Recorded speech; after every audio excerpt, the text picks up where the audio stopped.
شروع اللہ کا نام لے کر جو بڑا مہربان نہایت رحم والا ہے۔ وہ جو نہایت مہربان ہے اسی نے قرآن کی تعلیم فرمائی، اسی نے انسان کو پیدا کیا، اسی نے اس کو بولنا سکھایا۔ سورج اور چاند ایک حساب مقرر سے چل رہے ہیں اور بوٹیاں اور درخت سجدہ کر رہے ہیں، اور اسی نے آسمان کو بلند کیا اور میزان عدل قائم کر دی کہ اس میزان میں حد سے تجاوز نہ کرو، اور انصاف کے ساتھ ٹھیک تولو اور تول کم مت کرو۔ اور اسی نے خلقت کے لیے زمین بچھائی، اس میں میوے اور کھجور کے درخت ہیں جن کے خوشوں پر غلاف ہوتی ہیں، اور اناج جس کے ساتھ بھس ہوتا ہے، اور خوشبودار پھول۔ تو اے گروہ جن و انس، تم اپنے پروردگار کی کون کون سی نعمت کو جھٹلاؤ گے؟ اسی نے انسان کو ٹھیکرے کی طرح کھنکھناتی مٹی سے بنایا اور جنات کو آگ کے شعلے سے پیدا کیا، تو تم اپنے پروردگار کی کون کون سی نعمت کو جھٹلاؤ گے؟ وہی دونوں مشرقوں اور دونوں مغربوں کا مالک ہے، تو تم اپنے پروردگار کی کون کون سی نعمت کو جھٹلاؤ گے؟ اسی نے دو دریا رواں کیے جو آپس میں ملتے ہیں، مگر دونوں میں ایک آڑ ہے کہ اس سے تجاوز نہیں کر سکتے، تو تم اپنے پروردگار کی کون کون سی نعمت کو جھٹلاؤ گے؟ ان دونوں دریاؤں سے موتی اور مونگے نکلتے ہیں، تو تم اپنے پروردگار کی کون کون سی نعمت کو جھٹلاؤ گے؟ اور جہاز بھی اسی کے ہیں جو سمندر میں پہاڑوں کی طرح اونچے کھڑے ہوتے ہیں، تو تم اپنے پروردگار کی کون کون سی نعمت کو جھٹلاؤ گے؟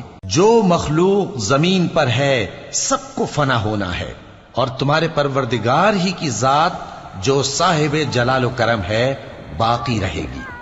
تو تم اپنے پروردگار کی کون کون سی نعمت کو جھٹلاؤ گے؟ آسمان اور زمین میں جتنے لوگ ہیں سب اسی سے مانگتے ہیں، وہ ہر روز کسی نہ کسی کام میں ہوتا ہے، تو تم اپنے پروردگار کی کون کون سی نعمت کو جھٹلاؤ گے؟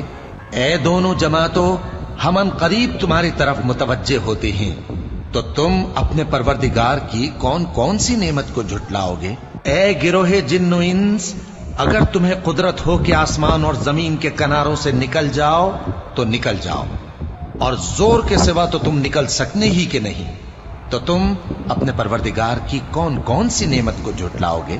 تم پر آگ کے شعلے صاف اور دھواں ملے چھوڑ دیے جائیں گے، تو پھر تم ان کا مقابلہ نہ کر سکو گے، تو تم اپنے پروردگار کی کون کون سی نعمت کو جھٹلاؤ گے؟ پھر جب آسمان پھٹ کر تیل کی تلچھٹ کی طرح گلابی ہو جائے گا تو وہ کیسا ہولناک دن ہوگا، تو تم اپنے پروردگار کی کون کون سی نعمت کو جھٹلاؤ گے؟ تو اس روز نہ تو کسی انسان سے اس کے گناہوں کے بارے میں پرسش کی جائے گی اور نہ کسی جن سے، تو تم اپنے پروردگار کی کون کون سی نعمت کو جھٹلاؤ گے؟ گناہگار اپنے چہرے ہی سے پہچان لیے جائیں گے تو پیشانی کے بالوں اور پاؤں سے پکڑ لیے جائیں گے، تو تم اپنے پروردگار کی کون کون سی نعمت کو جھٹلاؤ گے؟ یہی وہ جہنم ہے جسے گناہگار لوگ جھٹلاتے تھے، وہ دوزخ اور کھولتے ہوئے گرم پانی کے درمیان گھومتے پھریں گے، تو تم اپنے پروردگار کی کون کون سی نعمت کو جھٹلاؤ گے؟ اور جو شخص اپنے پروردگار کے سامنے کھڑے ہونے سے ڈرا، اس کے لیے دو باغ ہیں، تو تم اپنے پروردگار کی کون کون سی نعمت کو جھٹلاؤ گے؟ ان دونوں میں بہت سی شاخیں یعنی قسم قسم کے میووں کے درخت ہیں، تو تم اپنے پروردگار کی کون کون سی نعمت کو جھٹلاؤ گے؟ ان میں دو چشمے بہ رہے ہیں، تو تم اپنے پروردگار کی کون کون سی نعمت کو جھٹلاؤ گے؟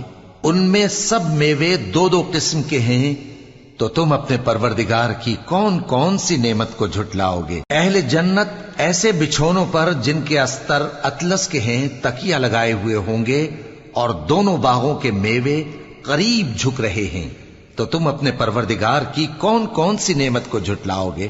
ان میں نیچی نگاہ والی عورتیں ہیں جن کو اہل جنت سے پہلے نہ کسی انسان نے ہاتھ لگایا اور نہ کسی جن نے، تو تم اپنے پروردگار کی کون کون سی نعمت کو جھٹلاؤ گے؟ گویا وہ یاقوت اور مرجان ہیں، تو تم اپنے پروردگار کی کون کون سی نعمت کو جھٹلاؤ گے؟ نیکی کا بدلہ نیکی کے سوا کچھ نہیں ہے، تو تم اپنے پروردگار کی کون کون سی نعمت کو جھٹلاؤ گے؟ اور ان باغوں کے علاوہ دو باغ اور ہیں تو تم اپنے پروردگار کی کون کون سی نعمت کو جھٹلاؤگے؟ دونوں خوب گہرے سبز، تو تم اپنے پروردگار کی کون کون سی نعمت کو جھٹلاؤگے؟ ان میں 2 چشمے ابل رہے ہیں، تو تم اپنے پروردگار کی کون کون سی نعمت کو جھٹلاؤگے؟ ان میں میوے اور کھجوریں اور انار ہیں، تو تم اپنے پروردگار کی کون کون سی نعمت کو جھٹلاؤگے؟ ان میں نیک سیرت خوبصورت عورتیں ہیں، تو تم اپنے پروردگار کی کون کون سی نعمت کو جھٹلاؤگے؟ وہ حوریں ہیں جو خیموں میں محفوظ ہیں، تو تم اپنے پروردگار کی کون کون سی نعمت کو جھٹلاؤگے؟ ان کو اہل جنت سے پہلے نہ کسی انسان نے ہاتھ لگایا اور نہ کسی جن نے، تو تم اپنے پروردگار کی کون کون سی نعمت کو جھٹلاؤگے؟ سبز قالینوں اور نفیس مسندوں پر تکیے لگائے بیٹھے ہوں گے، تو تم اپنے پروردگار کی کون کون سی نعمت کو جھٹلاؤگے؟ اے نبی صلی اللہ علیہ وآلہ وسلم، تمہارا پروردگار جو صاحب جلال و کرم ہے، اس کا نام بڑا بابرکت ہے۔